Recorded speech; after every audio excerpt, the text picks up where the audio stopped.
Honorable Ministers, Excellencies, ladies and gentlemen, dear friends, I would like to thank the Institute for Cultural Diplomacy for the honor of asking me to be here with you today. I would like to first of all express my doubt about whether I can fully complete the task I have been given to speak about tourism and tourism branding. Given this question is broad and much more complicated than it may seem, as its parameters are numerous and vastly diverse.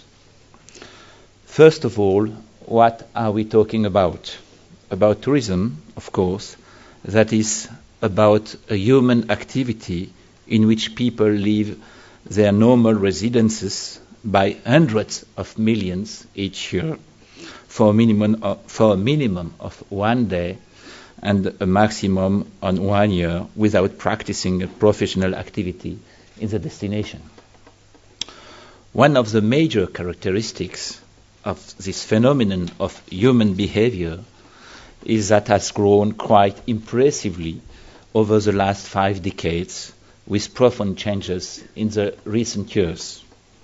The figures and graphs which will illustrate these changes only deal with one aspect of tourism, as I will be focusing exclusively on international tourism.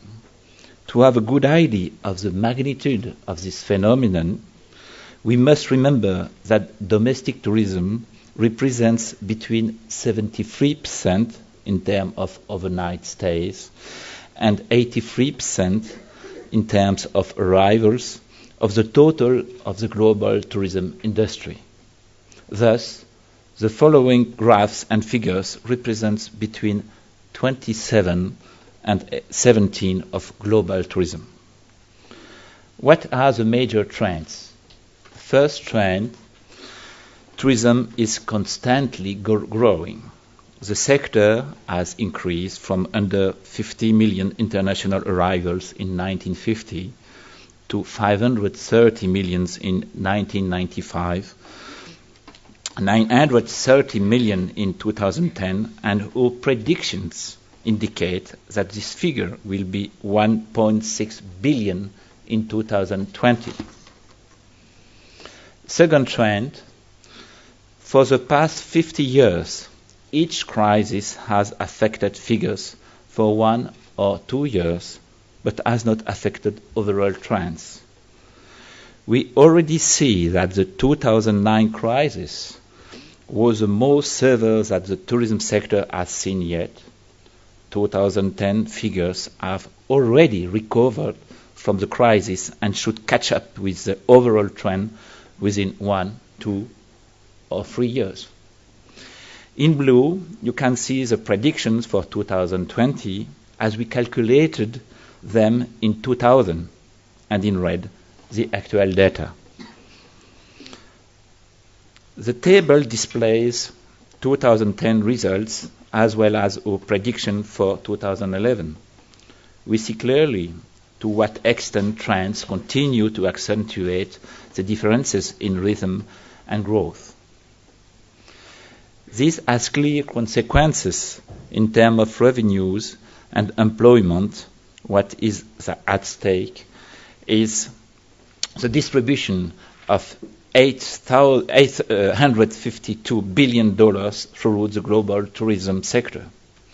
Behind this figure, tourism is an economic activity with substantial impact. Indeed, it creates jobs, about 250 million jobs worldwide. That is about 7% of the jobs in the world. It boosts diversification of economy, advanced as well as emerging ones. It generates tax revenues. It contributes to redistribution of wealth between countries and within countries. It is one of the very rare occasions for development of weak regions and regeneration of region in decay. It strongly boosts earning of foreign currency, balancing the balance of payments. Let's keep in mind, for example, that tourism represents 30%, I say 30%, of the worldwide service export. By the way, tourism has an important economic multiplier effect on several sectors like agriculture, handicraft, commerce, food industry, and so on. Third trend, while tourism is increasingly regarded as a major activity, the number of destinations is also increasing. In other words, as tourism grows, competition increases proportionally. Here we see the evolution over 15 years of the market shares in terms of numbers of international arrivals. Europe represented 58% of the market in 1995 and accounted for no more than 53% in 2009. During this time, Middle East doubled its share, Asia rose 5 points, while the Americas, notably on account of the United States, fell 4 points. This graph gives an idea of the evolution of parts of the markets, this time over a period of 30 years, and gives an idea of the competition with an overall contraction of Europe plus Americas and the development overall of Asia plus Africa plus the Middle East. In reality, competition is from now on between advanced and emerging countries. These parts are now becoming inversed. This growth in competition should be confirmed in the coming decades. And it should lead to the top 10 in 2020. We understand then the competitive importance of product quality, promotion, and therefore of branding. To put in another way, in a market in which long-term trends are strong and growing, and in which competitiveness is increasing rapidly, the questions of image, branding, and promotion become crucially important. By the way, when we speak of tourism, what are we really talking about? This phenomenon to which we have become accustomed and which appears quite simple is actually a combination of diverse activities. 5 major activities could be regarded to constitute what we call tourism. Firstly, transport, both for reaching a destination and irrigating its land. In other words, transport by air, rail, bus, car, taxi, public transportation, even bicycle now. The second element satisfies tourists' basic needs, that is, housing and feeding them. This is a task of hotels, vacations, rentals, campsite, B&Bs, lodges, houseboats, secondary residences, and so on, as well as restaurants. The third element is immense. It groups a variety of activities offered to and practiced by tourists. I have personally counted over 200 different activities, which can be grouped into 9 main families: cultural activities, physical and sport activities, discovery and adventure, entertainment activities such as nighttime activities and theme parks, shopping activities, religious tourism, health and wellness activities, beach, cruise and relaxation, business tourism activities, that is meeting, incentives, congress, and exhibition MICE in this acronym. Each of these activities adheres to particular codes, responds to specific demands, and generates its own images and representations. This is obviously does not simplify the task of tourism branding. The fourth element is often underestimated, although it is essential to the success or failure of a tourism destination. It deals with the management of public spaces or spatial management. In other words, all the norms and actions which contribute to creating an attractive and pleasant space, particularly to the urban planning rules, to the protection of landscapes, of the seashore, of mountain or urban prospects, as well as the protection and enhancement of historic monuments, of monumental heritage, facade, or the cleanliness of public spaces or waste management. Finally, the fifth element of tourism combines marketing, promotion and sales of products and of destinations.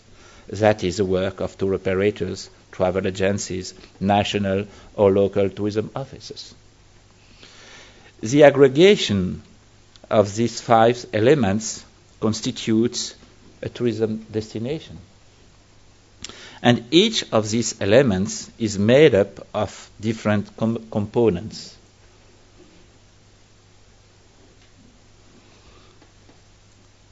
The first one are grouped in what I would call the basic factors: economic pattern, chain value, funding and profitability, and mainly governance. The second one groups different features of factor of excellence: diversity and availability, quality, welcome and hospitality, sustainability, domestic tourism, ethics, consumers protection, tourism for all, poverty alleviation, safety and security, climate change concerns. And the third groups of components are what I would call the tools for public policy in the tourism field, that is standards, statistics and trends, investment, human resource management and employment, education and training, crisis management and e-techniques. Things become complicated as we realize that the concept of a tourism destination is guided mainly by what I like to call a fractal principle. For tourists from the Midwest, for example, in the US, or from Yunnan in China, traveling abroad for the first time, his or her destination could be Europe, that is to say, a continent. For a Japanese tourist who has already been to Europe, his or her destination could be Italy, that is a country. For an English tourist who has already been to Italy, his or her destination could be Tuscany, or another region or province. Finally, for a French tourist who has already been to Italy for several times, or perhaps for an Italian tourist, his or her destination could be Florence, or Rome, or Venice, that is a town, a municipality. These differences in representation of a destination's perimeter and content depend on several parameters, among which the most notable include a tourist's cultural proximity to the destination. Therefore, for example, the neighbor of the tourist from the Midwest, whom I mentioned a minute ago, could be a golf enthusiast. In this case, his destination would be not Europe, it would be the UK, but rather St. Andrew. And if his neighbor loves to surf, her destination would neither be Asia nor Indonesia, but instead Lanzarote Beach in the Mentawai Island in the north of Sumatra. If I insist on this fractal organization of destinations, it's because it complicates the question of branding. Actually, if each country, in the sense of a political entity, as we usually understand,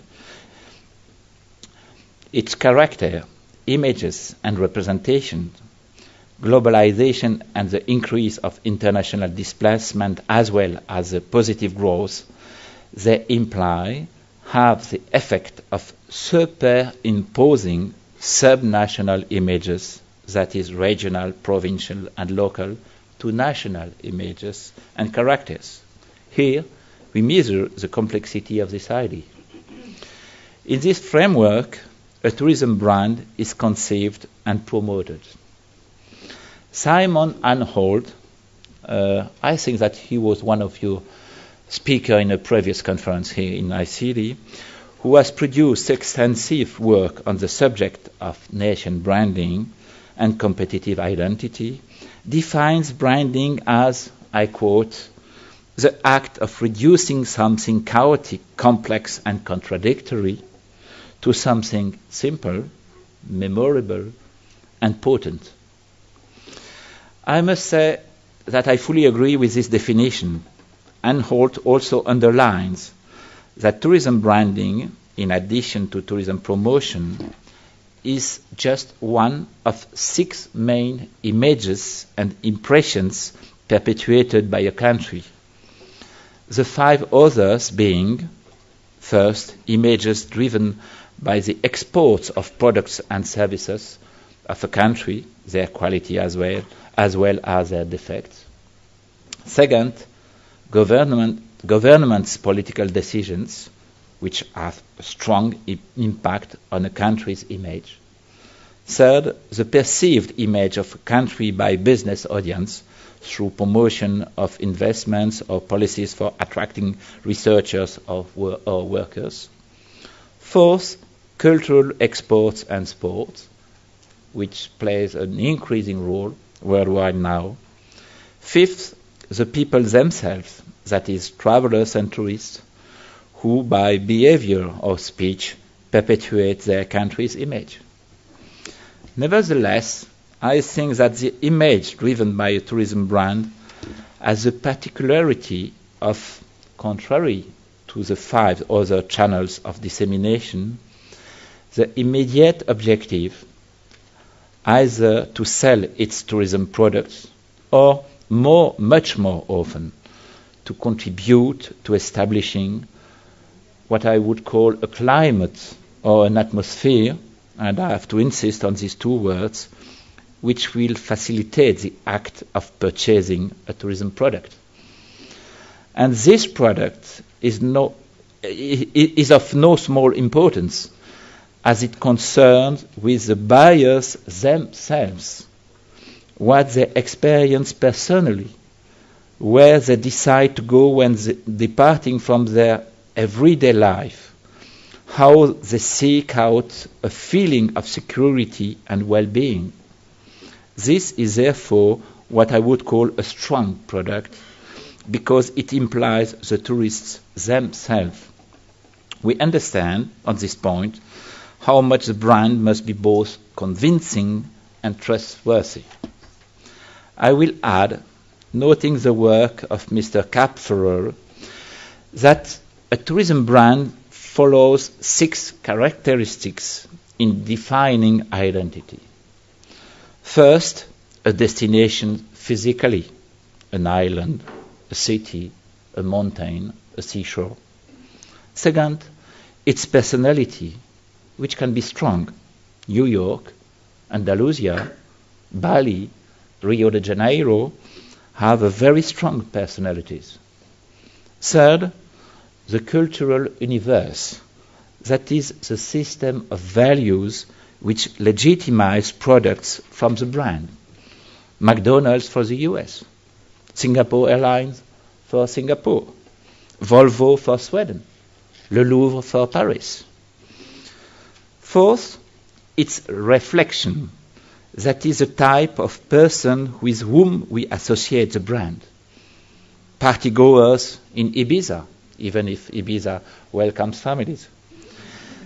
Gamblers in Las Vegas and Macau. Adventure seekers in the Sahara. Jet setters in Gstaad. Fifth, the type of relationships it encourages. A family setting in Bretagne. A high life feel in Saint-Tropez. A friendly atmosphere in Tunisia. An authentic experience in Peru. 6, its mentality, or the type of relationships we seek with ourselves in purchasing the brand. We could speak of peacefulness in the Seychelles, intensity in the falls of Lake Victoria, soul searchings in Bhutan, or excitement in Angkor temples, emotion in the Halong Bay. This list of characteristics is interesting, but each one must, I think, be used keeping in mind the 5 principal elements of a brand. First, the logo, which is its graphic representation. Second, the slogan, which synthesizes the essential trait or traits. Third, the explicit content, that is, the one which is immediately suggested either by the logo or by the slogan or by the launch campaigns for the brand. Fourth, what I would call the implicit content, which is indirectly suggested by the association of ideas and images with the explicit content. And fifth, the additional content, which builds on either past campaigns, depending on changes in context, or campaigns from or and for different markets. The difficulty, of course, is in generating these 5 elements of a brand in a coherent and credible manner, and this is clearly not an easy task. In this framework, allow me to propose 6 observations. First, tourism branding must above all define the destination's target or target by carefully examining the 2 targets' families, the individual targets. Do we see tourists themselves as final customers, or do we target prescribers, that is, tour operators or travel agencies, or do we target mainly the media as the most important contributor? The second type of families of target are the geographical targets. Do we target all the potential tourists, including domestic tourists, or intra-regional markets? Remember that the intra-regional markets worldwide represent an average of 78% of international tourism. Or do we target long-haul markets, which represent only 20%, as the most important? It goes without saying that the cross-cutting of these 2 types of target families has a major influence on the tourism brand's conception and on the costs of development and promotion of the brand. Second observation, through these explicit or implicit contents, a brand is a promise which engages the promoter. And the promise must be kept, since if it is not, the impact could be quite negative when we understand, for example, that a European tourist will share his or her impressions on a holiday destination with 6 to 10 people. With the slogan, "Incredible India," India claims that it is incredible. If a tourist upon return from India speaks to the contrary, the objective will not have been achieved. Similarly, with the slogan, "Zimbabwe, a world of wonders," Zimbabwe holds itself up to a high standard to which it had better maintain. In other words, if a brand is to make people dream and stimulate the imagination, it must also be true. And the best method to be truthful is to reflect a destination's real character and never to invent one. Third observation, a brand must be stable and coherent. Even if its additional contents evolves over time, if it is enriched bit by bit, it does not have to contradict itself. As Oman, the Sultanate of Oman, declares in its slogan, "Beauty has an address." It doesn't take any risk. It is certain of the stability of its image. This is not always the case with a lot of brands. Moreover, it does not contradict the vision that inhabitants have of their own country. In this case, the encounter of tourists with the local population which produce negative friction. Fourth observation. My fourth observation is quite specific to tourism. It is directly linked to what I call a destination's fractal character. This implies that a brand must be applicable at different levels. In other words, a national brand with a national logo and a national slogan must be able to be applied to a provincial or a local destination. One of the best examples of this is the brand Spain used between 1995 and 2010. They changed their logo, their slogan last year in March. And at the time in which the slogan was "Smile, you are in Spain." Smile, you are in Spain. And this slogan was accompanied by a logo depicting a large stylized smile. I think you know it. Its explicit content was synonymous with happiness and joie de vivre. And its implicit content evoked sun, relaxation, and product quality satisfaction. Both the slogan and the logo were widely applicable at all levels, and they did it, provincial and local. And this, I mean, the ability to be applicable at 3 different levels will be increasingly advantageous for all destinations in the near future. My last observation is the one which seems most important. A tourism brand doesn't have the same consequences for everybody. Certainly, the concurrence is generally the same, but the outcomes are different. For a new destination, for example, by which tourism is a nascent activity, the brand is above all an instrument for existence. On the other hand, the brand will be the way of destination differentiates itself from its neighbors, especially from destinations which similar. For others, it is a way to, above all, maintain and protect a well-established image, which has already been well established in the embodiment of a brand.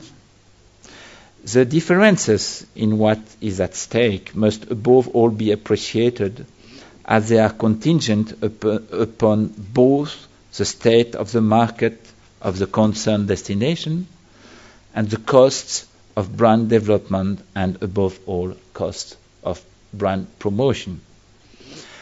As in every other industry, one must appreciate the balance between the promotion of a brand and its costs and the development of products, which is quite different on the other hand.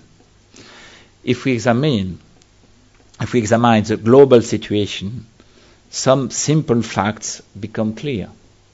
Western Europe countries, mainly led by France, Italy and Spain, and to a lesser extent the UK and Germany, already have a strong tourism image. It is not therefore about changing their image, but rather consolidating and reinforcing their strong points. Rather than just branding for these countries, it's above all about renewing their products through hard investment, and we are therefore much far from marketing. Such is not the case for Central and Eastern European countries, which must create in the same time both products and brands at once. This is essential for their existence as tourism destinations. Asia is in a yet another situation because, as a general rule, it's not true everywhere, but generally speaking, its products are rather good, even very good. Transport, accommodation, and activities, very famous and attractive. And its branding is essentially aimed at differentiating one destination from another. As destinations, they must also ask themselves the crucial fractal application question. Africa, excluding North Africa, I mean Tunisia and Morocco, which are in a very special situation, and excluding South Africa and Kenya, Africa, generally speaking, is also in a very different situation insofar as the primary objective is to build the two-thirds elements of tourism products, I mean transport and accommodation, which are unavoidable prerequisites for the construction of a brand. In regards to South America, the consolidation of domestic and regional markets is likely to be the main objective. It's not clear whether a long-haul branding policy should aim further, except in the case of the US. I will finish my comments with what I think is today's most exciting challenge, that which the US is currently facing. Never have we seen such a gap between a country's tourism potential, which is actually quite huge, probably one of the larger in the world, and its results, which fall disappointingly short of predictions.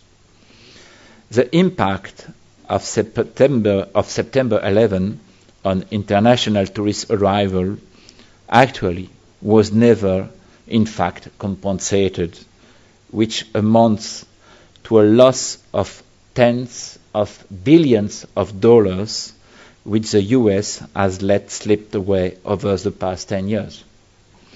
It's probably in this country where the challenge of image, of tourism branding and tourism promotion is most strongly felt. Last year, President Obama created a special fund for tourism promotion taken from a fee charged to visitors from countries, including the visa waiver program, and we are looking forward to its results. Of course, ladies and gentlemen, such a vast subject cannot be fully addressed in an half an hour. I only hope to have been able to clarify certain aspects, and I thank you for your attention.